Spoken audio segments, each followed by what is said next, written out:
भाई सीरियसली तुम्हारे लिए इतनी बवाल चीज लेके आया हूं ना कल के इंग्लिश के हाफ ईयरली के पेपर के लिए, जिसको देखने के बाद तुम कहोगे भाई इंग्लिश का पेपर तो हम लोगों ने अभी के अभी क्रैक कर लिया। ठीक है, तो सीधा पते की बात करते हैं, काम की बात करते हैं। तो सबसे पहला नंबर पे जो क्वेश्चन रहने वाला है वो रहने वाला है तुम्हारा अनसीन पैसेज, जो कि 7 नंबर का आएगा। एक एक नंबर के 7 क्वेश्चन होंगे। दूसरा भी तुम्हारा अनसीन पैसेज आएगा जो कि 6 नंबर का आएगा। 6 × 1 यानी एक एक नंबर के 6 क्वेश्चन होंगे। ठीक है, तीसरे नंबर का जो क्वेश्चन आएगा वो आएगा शॉर्ट कंपोजिशन, 4 नंबर का। अब शॉर्ट कंपोजिशन कौन कौन से होते हैं मैं वो तुम्हें बताता हूँ। देखो शॉर्ट कंपोजिशन होते हैं 4 तरीके के: advertisement, notice, description of argument for और अगेंस्ट टॉपिक, और एक्सेप्टिंग एंड डिक्लाइनिंग इनविटेशन। अब ये 4 तरीकों में से कोई भी 2 तरीके तुमको देगा, जिनके ऊपर से किसी एक के ऊपर तुमको लिखना है। मतलब 4 में से 2 देगा, 2 में से किसी एक के ऊपर तुम्हें लिखना है। अब देखो सिंपल सा मैं तुम्हें समझा देता हूँ कि इनके भीतर क्या होता है क्या नहीं होता है। एडवर्टाइजमेंट में तुम्हें क्या करना होता है, डायरेक्टली लिखना होता है। मतलब कोई भी हेडिंग दी है उसने, उस हेडिंग के ऊपर तुम्हें डायरेक्टली अपना एडवर्टाइजमेंट लिखना है कि ये फलानी चीज़ है, इसको हम लोग बेचना चाहते हैं, या फिर हमारा ये एक लड़का है उसकी हम शादी करवाना चाहते हैं, जो एंड सो ऑन। ठीक है, नोटिस में क्या होता है, नोटिस में जो उसमें एक तरीके से नोटिस मतलब ये होता है कि एक ऊंची पोस्ट वाला आदमी छोटी पोस्ट वाले को नोटिस भेजता है कि ये काम करवाना है। जैसे मान लो स्कूल में चिल्ड्रन डे का प्रोग्राम होने वाला है, तुम स्कूल के प्रिंसिपल हो, सारे टीचर्स को तुम्हें नोटिस देना है। तो उसमें क्या करते हैं, सबसे पहले स्कूल के हेडिंग डालते हैं और उसके बाद नोटिस लिख के फिर नोटिस लिखना चालू करते हैं, और एंड में लिखते हैं थैंक्स और अपना नाम। ठीक है, description of argument for a topic और अगेंस्ट ए टॉपिक। इसमें क्या होता है, आर्गूमेंट्स के कोई भी एक पर्टिकुलर टॉपिक दे देगा, उस पर्टिकुलर टॉपिक पे क्या करेगा, वो तुम्हें बोलेगा कि इसके पक्ष में लिखो या फिर विपक्ष में लिखो। अगर 4 आता है कि डिस्क्रिप्शन ऑफ आर्गूमेंट्स 4, तो 4 में क्या करना है, उसके पक्ष में लिखना है, और अगेंस्ट में क्या करना है, उसके विपरीत में लिखना है। जैसे मान के चलो कोई भी टॉपिक दे दिया उसने, जैसे ग्लोबल वार्मिंग का टॉपिक दे दिया, तो ग्लोबल वार्मिंग के तुम्हें 4 का दे दिया, तो ग्लोबल वार्मिंग के फायदे वैसे होते नहीं है, लेकिन मैं बेसिकली एग्जांपल देके बता रहा हूँ। ठीक है, ग्लोबल वार्मिंग के 4 लिखना है, मतलब क्यों ये अच्छा है, और अगेंस्ट में मतलब उसके खिलाफ लिखना है कि क्यों ये बेकार है। एक्सेप्टिंग एंड डिक्लाइनिंग इनविटेशन में क्या है, एक्सेप्टिंग एंड डिक्लाइनिंग इनविटेशन में जो फॉर्मल लिखते हैं ना, इस ये 2 तरीके होते हैं। एक्सेप्टिंग एंड डिक्लाइनिंग इनविटेशन 2 तरीके होते हैं, एक होता है फॉर्मल, एक होता है इनफॉर्मल। फॉर्मल में क्या लिखते हैं, फॉर्मल में देखो डायरेक्टली जो भी टॉपिक दे रखा होता है उस टॉपिक से रिलेटेड डायरेक्टली 2-4 लाइन लिख देते हैं। और इनफॉर्मल में क्या होता है, इनफॉर्मल में सबसे पहले अपन अपना पता लिखते हैं, उसके बाद में डेट लिखते हैं, उसके बाद में अपन टॉपिक लिखना शुरू करते हैं। इनको मैं तुम्हें एक तरीके से दिखा देता हूँ खोल के। ये 503 नंबर पेज पे है, तो 503 नंबर पेज खोलता हूँ। 503 नंबर पेज, एक सेकेंड गाइस। 503।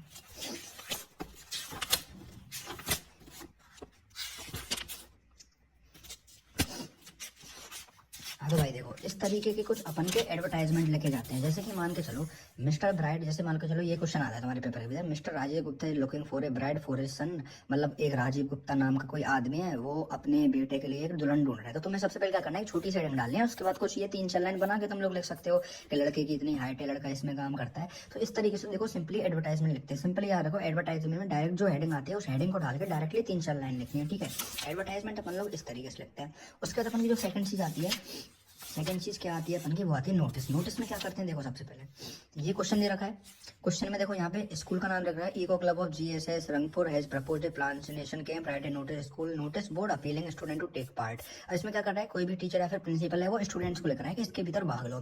तो सबसे पहले क्या करना है, government senior secondary school Rangpur, government senior secondary school Rangpur, यहाँ पे स्कूल का नाम लिख दिया, उसके बाद डेट लिख दी, और उसके बाद नोटिस हेडिंग डाल के और ये 3-4 लाइन लिख के थैंक यू और अपना नाम लिख दिया, खत्म बात। जो भी इसमें मतलब नाम दे रखा हो, जैसे इसमें लिख रखा है सुभी सुभाष, तो लड़की लड़की का कौन है उसमें नाम लिख देना है। नोटिस में सीधा याद रखो क्या करना है, सबसे पहले जो स्कूल वगैरह का नाम है वो लिखना है, डेट लिखनी है, फिर नोटिस लिखना चालू कर देना। ठीक है, उसके बाद देखो उसके बाद अपन का आता है, देखो क्या, उसके बाद आता है डिस्क्रिप्शन ऑफ आर्गूमेंट फॉर और अगेंस्ट टॉपिक। इसमें देखो कुछ भी इसमें टॉपिक दे देगा, उसके पक्ष में और विपक्ष में तुम्हें चीजें लिख रही है। अर्बन लाइफ यानी शहर में जो जीवन होता है उसके पक्ष में यहाँ पे देखो सबसे पहले तो इसके 4 में लिख रखा है, यहाँ पे देगा right and arguments in favour of urban life, मतलब उसके फेवर में लिखना है कि अर्बन लाइफ अच्छी होती है, तो उसके फेवर में यहाँ पे 3-4 लाइन लिख रखे हैं डायरेक्ट। अर्बन लाइफ एक तरीके से हेडिंग डाल के डायरेक्ट 3-4 लाइन लिख रखे हैं, सीधा सीधा याद रखो। डिस्क्रिप्शन में क्या करना है, सीधा हेडिंग डाल के सीधी 3-4 लाइन लिखनी है। ठीक है, उसके बाद जो चौथा टॉपिक आता है वो आता है accepting and declining invitation, formal reply. देखो सबसे पहले आता है इसमें फॉर्मल रिप्लाई। फॉर्मल रिप्लाई में क्या करना है, जैसे मान चलो किसी ने भी तुम्हें बर्थडे पार्टी का, जैसे यहाँ पे क्वेश्चन है बर्थडे पार्टी का, उसने इन्विटेशन भेजा, तो सीधा देखो mister and missus Vishnu Kaushik thanks. Mister and missus मतलब मैं तो ये हूँ विष्णु कौशिक, और वो इन्विटेशन भेजने वाले महेंद्र को क्या कर रहा है, थैंक्स कर रहा है for kind invitation to attend there brother birthday party on 5 January 2024, जो भी यहाँ पे हो 2025 2024 at 7 PM। Thanks and have great pleasure in accepting the invitation, ठीक है। डिक्लाइनिंग में फॉर्मल में क्या लिखते हैं, डिक्लाइनिंग का बताता हूँ। जैसे डिक्लाइनिंग में यहाँ पे हीरा you are Rahul you have invited by the youth club of the locality to act as one of the जजेस for an inter school song complete organisation but unfortunately you can't accept the invitation. तो formal में इसमें भी direct लिखना है। अब देखो इसमें है ना वो तुमको दे के रखेगा कि तुम्हें फॉर्मल में रिप्लाई लिखना है कि इनफॉर्मल में रिप्लाई लिखना है। जैसे कि यहाँ पे देखो right a formal reply send a formal reply, ठीक है। इस तरीके से फॉर्मल देता है तो फॉर्मल में तुम्हें सीधा याद रखो कि डायरेक्ट लिखना है। अगर वो इनफॉर्मल तुम्हें देता है, जैसे यहाँ पे सेकंड आता है इनफॉर्मल, तो इनफॉर्मल में तुम्हें सबसे पहले क्या करना है, ऐसे याद रखो, सबसे पहले खुद का एड्रेस लिखना है। इनफॉर्मल रिप्लाई डिक्लाइन, देखो सबसे पहले क्या करना है, informal reply for accepting the invitation.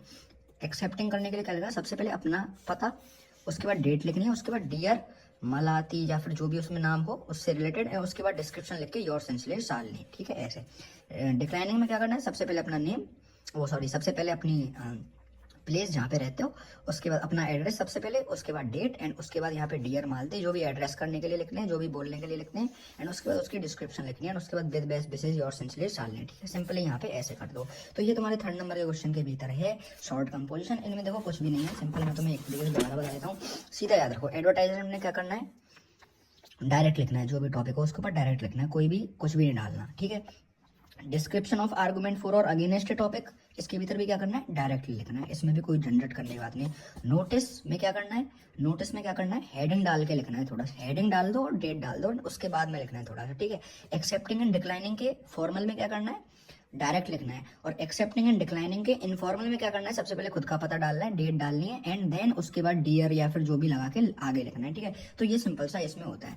उसके बाद अपन का जो चौथे नंबर का आता है वो आता है शॉर्ट पैराग्राफ। शॉर्ट पैराग्राफ के ऊपर क्या आते हैं, शॉर्ट पैराग्राफ्स आएंगे, वो किस तरीके के आएंगे वो भी मैं तुम्हें बता देता हूँ। ये कौन से नंबर पे, 550वें नंबर पे, मैं इसमें ही बता देता हूँ। देखो मैं ये पिछले साल का पेपर है, इसमें तुम्हें बता देता हूँ।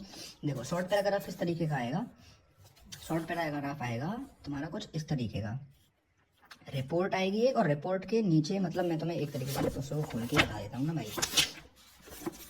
देखो शॉर्ट पैराग्राफ में क्या होते हैं, 2 पार्ट्स होते हैं, ठीक है। एक सेकंड, एक तो होती है रिपोर्ट, ठीक है, एक तो रिपोर्ट देगा और एक देगा वो शॉर्ट पैराग्राफ। तो देखो रिपोर्ट पे तुम बिल्कुल ध्यान ही मत दो, तुम सिंपल सा ध्यान रखो पैराग्राफ पे। पैराग्राफ में क्या करेगा वो, इस तरीके से तुमको छोटी सी डिस्क्रिप्शन देकर रखेगा, ऐसे छोड़ छोड़ के, जैसे पेपर्स में आता है ना। अब इन वर्ड्स का यूज करके तुम्हें एक शॉर्ट पैराग्राफ लिखना है, उस पर सिंपल सी बात है भाई, ठीक है। ये तो रिपोर्ट है, सॉरी, तो मैं पैराग्राफ लिखना बताता हूँ। पैराग्राफ कहाँ पे है,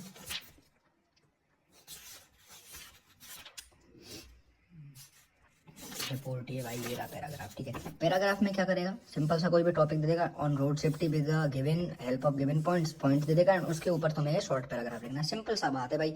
इसमें चौथे नंबर क्वेश्चन में क्या होगा, शॉर्ट पैराग्राफ में क्या देगा, एक तो ऊपर रिपोर्ट देगा और एक पैराग्राफ देगा, तुम्हें पैराग्राफ करना है, बस इतना ध्यान रखो। पैराग्राफ में क्या देगा, एक टॉपिक देगा, उस टॉपिक के कुछ वर्ड्स देगा, उन वर्ड्स को यूज करते हुए उस टॉपिक को 4-5 लाइन लिखनी है। उसके बाद आता है अपना 5th नंबर का क्वेश्चन, वो आता है लेटर राइटिंग का। अब लेटर राइटिंग देखो बेसिकली क्या होते हैं, लेटर राइटिंग में अपने 4 तरीके के आते हैं, business, official, letter to editor and application of job. मेरे ख्याल से देखो ये एप्लीकेशन फॉर जॉब है ना, इसको बिल्कुल काट दो, ठीक है।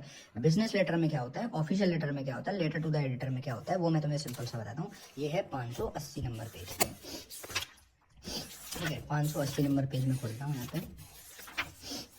अब देखो मैं तुम्हें बस एक तरीके से वो बता देता हूँ इनके, ठीक है, सबके। अब देखो सबसे पहले जो एक तरीके से बिजनेस लेटर होता है, उसमें तुमका जो तुम्हारा जो एक तरीके से लिखने का पैटर्न होता है वो क्या होता है, सबसे पहले खुद का एड्रेस, यहाँ पे कोई एग्जांपल लेके बताते हैं भाई, ये तो वो दे रखा है इन्होंने, ठीक है। यहाँ पे जैसे ये रहा, ठीक है, यहाँ पे ये भी नहीं, मैं कोई और ये रहा जैसे, ठीक है। अब इसमें तुम्हें क्या करना है, देखो सबसे पहले खुद का एड्रेस डालनी है, डेट, फिर भेजने वाले का एड्रेस, उसके बाद सब्जेक्ट और डियर सर लिख के छोटी सी डिस्क्रिप्शन लिख के, उसके बाद thanking you your sincerely Arun, ठीक है, खत्म बात। ऐसे ही इसमें भी खुद का एड्रेस, डेट, सामने वाले का एड्रेस, सब्जेक्ट, डियर सर लिख के डिस्क्रिप्शन लिख के खत्म बात, ठीक है। तो बिजनेस लेटर इस तरीके से लेके जाते हैं। बिजनेस लेटर के बाद अपन के जो नेक्स्ट लेटर आते हैं वो आते हैं क्या भाई, एक तरीके ऑफिशियल लेटर। ऑफिशियल लेटर में क्या होता है, ऑफिशियल लेटर में सेम पैटर्न है, सेंडर एड्रेस मतलब खुद का एड्रेस, डेट और भेजने वाले का एड्रेस, और इसमें फिर उसके बाद टॉपिक के बारे में बात करनी है, थैंक यू योर फेथफुल, रस्मी, बस खत्म बात। ऐसे ध्यान रखो सिंपल कि खुद का एड्रेस लिखना है, उसके बाद डेट लिखनी है, उसके बाद सामने वाले का एड्रेस लिखना है, उसके बाद सब्जेक्ट लिख के सर वगैरह लगा के डिस्क्रिप्शन लिखनी है और थैंकिंग यू योर फेथफुल, खत्म बात, ठीक है। उसके बाद थर्ड नंबर का जो आता है वो आता है अपना letter to the editor. Letter to the editor में भी सेम पैटर्न है, खुद का address, date, the editor of Times of India New Delhi, उसमें दे रखा हुआ क्वेश्चन में, ठीक है। खुद का एड्रेस, डेट, सामने वाले का एड्रेस, सब्जेक्ट, उसके बाद उसके ऊपर डिस्क्रिप्शन। अब लेटर टू एडिटर में बेसिकली क्या होता है, लेटर टू एडिटर तुम्हारे पेपर के भीतर आएगा 100% लिख के ले लो। तो लेटर टू एडिटर में बेसिकली कहाँ से चालू करते हैं, देखो सबसे पहले मैं तो बताता हूँ, through the column of your newspaper I would like to draw attention to the authorities that something is going on in our country, and जो भी टॉपिक हो उसके बारे में बढ़ा चढ़ा के लिख दो, उसके बारे में बुराइयाँ कर दो कि ये ऐसा नहीं होना चाहिए, ऐसा होना चाहिए, बस सिंपल। उसके बाद योर ट्रूली नाम लिख दो, खत्म बात। तो ये तुम्हारे लेटर्स का सिंपल सा खत्म हो जाता है। तुम कहोगे भाई चौथा तुमने बताया नहीं कि भाई एप्लीकेशन फुल जॉब में बहुत सारे झंझट हैं, ठीक है, तो इसको तुम करो ही मत, ठीक है। Letter to editor, official letter, business letter, तीनों का पैटर्न सेम है, इनको याद रख लो। उसके बाद तो तुम्हारा कुछ बचता ही नहीं है भाई, ठीक है। ग्रामर में सेक्शन सी में देखो कनेक्टिव्स आएंगे 2 नंबर के, क्लॉज आएंगे 2 नंबर के, फ्रेजल वर्ब आएंगे 4 नंबर के, इसमें तुम्हें ब्रैकेट के भीतर ऑप्शन दे रखे होते हैं, तो थोड़ा सा कॉमन सेंस यूज करके तुम इजिली इनको क्रैक कर दो, कोई इनमें झंझट है ही नहीं। उसके बाद सेक्शन डी जो अपनी पूरी बुक्स से रिलेटेड आती है, 9th नंबर पे आएगा सीन पैसेज, जो तुम्हारी बुक के भीतर किसी भी पोएम वगैरह का होगा वो सीन पैसेज आएगा, उसकी तुम्हें उसके कुछ क्वेश्चन दे रखे होंगे, उसके आंसर करते हैं। उसके बाद 10वें नंबर पे आएगा 80 नंबर का क्वेश्चन, तुम्हारी पहली बुक से 80 नंबर क्वेश्चन आएगा, किसमें से आएगा, उसमें से आएगा, कहानियों में से आएगा, ठीक है। 80 नंबर का क्वेश्चन, 3 क्वेश्चन आएंगे देखो 80 नंबर के। एक तो 80 नंबर क्वेश्चन ये रहा 14 नंबर का, 14वें नंबर पे, एक 80 नंबर का क्वेश्चन 16वें नंबर पे, और एक 80 नंबर और एक 80 लाइन्स का, 80 वर्ड्स का, सॉरी 80 नंबर का नहीं 80 वर्ड्स का, 80 वर्ड्स का क्वेश्चन। एक तो देखो ये रहा 10वें नंबर पे, एक ये रहा 14वें नंबर पे, एक ये रहा 16वें नंबर पे। अब ये जो 10वें नंबर पे आएगा 80 नंबर क्वेश्चन वो आएगा तुम्हारी कहानियों से, और ये 80 नंबर का क्वेश्चन 14वें नंबर पे वो आएगा तुम्हारी पोएम से, और ये 16वें नंबर पे जो 80 नंबर क्वेश्चन है ये आएगा तुम्हारी सेकंड बुक विस्टास से, ठीक है। तो यहाँ पे सीन पैसेज है, एक ही नंबर के 5 क्वेश्चन होंगे, पैसेज में से आंसर लिख देना, और इतनी हमें नॉलेज होगी, बुक पढ़ी होगी तो तुमने। उसके बाद 80 नंबर का वही क्वेश्चन वो आएगा तुम्हारी कहानियों से, फर्स्ट बुक की कहानियों में से। उसके बाद 11वें नंबर पे क्या है, 20-25 वर्ड्स के 2 into 2 यानी 2 क्वेश्चन आएंगे, 20 से 25 वर्ड्स में आंसर देना है, उसके 2 क्वेश्चन आएंगे 2-2 नंबर के, 4 नंबर के हो जाएगा। उसके बाद एक्सप्लेनेशन आएगी, 4 नंबर की एक्सप्लेनेशन आएगी तुम्हारी फर्स्ट बुक की पोएम पोएट्री वाले सेक्शन में से कोई भी 4 नंबर के, जिसके बाद हमें रेफरेंस, कॉन्टेक्स्ट और एक्सप्लेनेशन लिखनी होती है, सिंपल सी बना के लिख ही सकते हो।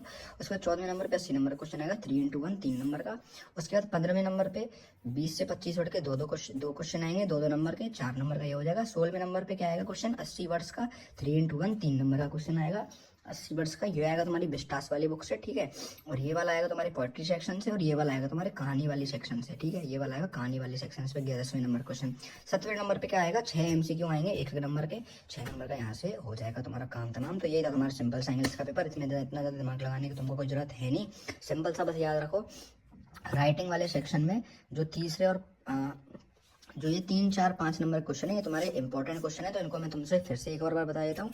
एडवर्टाइजमेंट में डायरेक्ट लिखना है, नोटिस में क्या करना है, एक हेडिंग डालनी है, जो भी जगह का नाम हो, जैसे स्कूल का नाम है या फिर किसी भी कार्यालय का नाम है, तो नोटिस में क्या करना है, सबसे पहले कार्यालय का नाम या फिर स्कूल का नाम डालना है, उसके बाद डेट डालनी है, फिर नोटिस लिख के नोटिस लिखना चालू करना है। डिस्क्रिप्शन ऑफ आर्गुमेंट फॉर और अगेंस्ट ए टॉपिक डायरेक्टली लिखना है। एक्सेप्टिंग एंड डिक्लाइनिंग में 2 तरीके होते हैं, फॉर्मल में क्या करना है, डायरेक्टली लिखना है, इनफॉर्मल में क्या करना है, सबसे पहले खुद का एड्रेस, डेट एंड उसके बाद डियर वगैरह लगा के लिखना है। रिपोर्ट, अब यहाँ पे आता है दूसरे नंबर पे, यहाँ पे जो शॉर्ट पैराग्राफ है इसमें आती है रिपोर्ट और पैराग्राफ। रिपोर्ट और पैराग्राफ में तुम पैराग्राफ लिखना, पैराग्राफ में तुम्हें क्या करना है, डायरेक्टली टॉपिक दे रखा होगा उसके ऊपर डायरेक्टली तुम्हें आंख बंद करके लिखना है। उसके बाद आता है letter writing, business letter, official letter, letter to the editor, तीनों में सेम ही पैटर्न है, खुद का एड्रेस, डेट, फिर सामने वाले का एड्रेस, एंड उसके बाद सब्जेक्ट, एंड उसके बाद डियर सर मैडम या फिर जो भी है, उसके बाद डिस्क्रिप्शन लिख के thank you, your sincerely, your truly या फिर योर फेथफुल, ठीक है। ऐसे लिख के तुम्हें ये चीज़ खत्म कर देनी है। उसके बाद तुम्हारी यहाँ पे आ जाती है वो ग्रामर जो की है, वो तुम्हें देखो ऑप्शन दे के रखेंगे सीधे से, जैसे मैं तुम्हें बता भी देता हूँ ग्रामर में किस तरह के क्वेश्चन आते हैं। ऐसे आते हैं, Kishore built a house, he used marble tiles in it. अब इस सेंटेंस को हमें वेयर से जोड़ना है, तो इसको कैसे जोड़ देंगे, Kishore built a new house where he used marble, simple सी बात। Manisha taught English, she was a good teacher, who से जोड़ना है, तो Manisha who was a good teacher taught English. इस तरीके से तुम्हारी ग्रामर का सेक्शन आएगा। ब्रैकेट में तुम्हें चीजें दे रखी होंगी, जैसे ये वाला क्वेश्चन आ गया, Arpit Archana jointly scored the top marks. अब यहाँ पे ब्रैकेट दे रखा है, एंड और सो में से कुछ भी लगाना है यहाँ पे, तो वो अपन कॉमन सेंस यूज करके लगा सकते हैं। Arpit and Archana jointly scored the top marks. तो इस तरीके से तुम्हारा ये पूरा का पूरा पेपर पैटर्न हो जाता है खत्म। इसका स्क्रीनशॉट लेके रख सकते हो, कुछ भी लेके सकते हो, वैसे कल तुम्हारा पेपर ही है। तो बाकी मिलता हूँ तुमसे नेक्स्ट में, तो अगर टेक करवाए नहीं, कोई लंबी छोड़ी बात है नहीं। अच्छा स्कोर करना, ऑल द बेस्ट।